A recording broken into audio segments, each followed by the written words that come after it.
Hi, let's talk about sciatic pain while pregnant.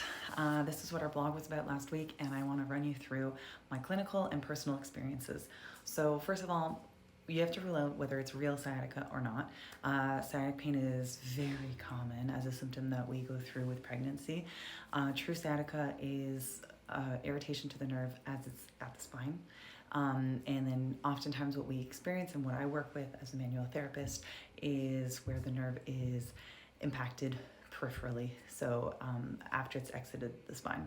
So we're talking, usually it's like a nerve entrapment.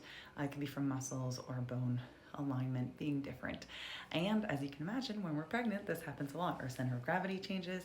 We have relaxin pumping through our system to help loosen our ligaments so that our pelvis can open up. And as you can imagine, our pelvis starts to open up. And so the nerve can get entrapped. The nerve exits from the low back sacrum area, and there are three hot spots that I see clinically a lot. So it can get entrapped as it's passing through or close to the psoas muscle, which is one of our primary hip flexor muscles, and it attaches from our lumbar spine into the head of our femur. So it's through this region. As you can imagine, there's a fetus growing, so it's hard to access. The other area we often see is what we call piriformis syndrome. So when the nerve passes through, above or below the piriformis. It's very unique because the nerve often goes through it or above or below. So if your piriformis, which is one of your deep lateral rotators, causes a lot of stability for your pelvis, it's located in this region. If the piriformis is really taut or tight, then it can entrap the nerve. And then I also see it clinically through the hamstrings. So things that we do, first of all, I highly recommend working with a manual therapist. So whether that be an osteopath or a physical therapist or massage therapist, someone who's got training, who knows how to work these areas. But it's really important to do some movement yourself. So when I was 5 months pregnant with my first child, I had terrible sciatic pain.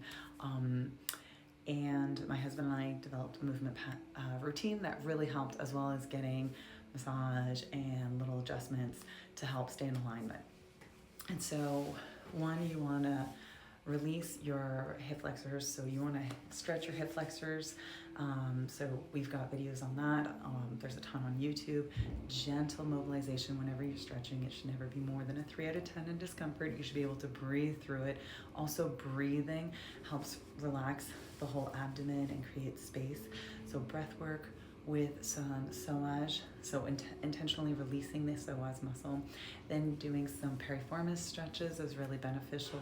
Also, you want to loosen up your adductors, which is your growing muscles on the inside of your leg, and then your hamstrings. So highly recommend loosening up all those areas so you've got great range of motion for your hip.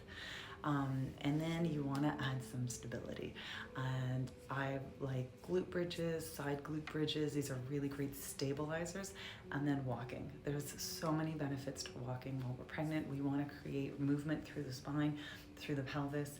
So whatever you can tolerate, if it's 5 minutes, do it 5 minutes. If you can work your way up to 30 minutes, it's really great to do throughout your whole pregnancy.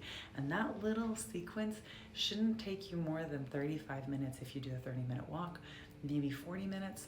And it really helped make me feel really great throughout my pregnancy. It's what I recommend to all of my pregnant clients. So I hope you find this useful. If you have any questions or comments, leave them down below. I'm here to help you on your movement journey. Thank you so much and have a great day.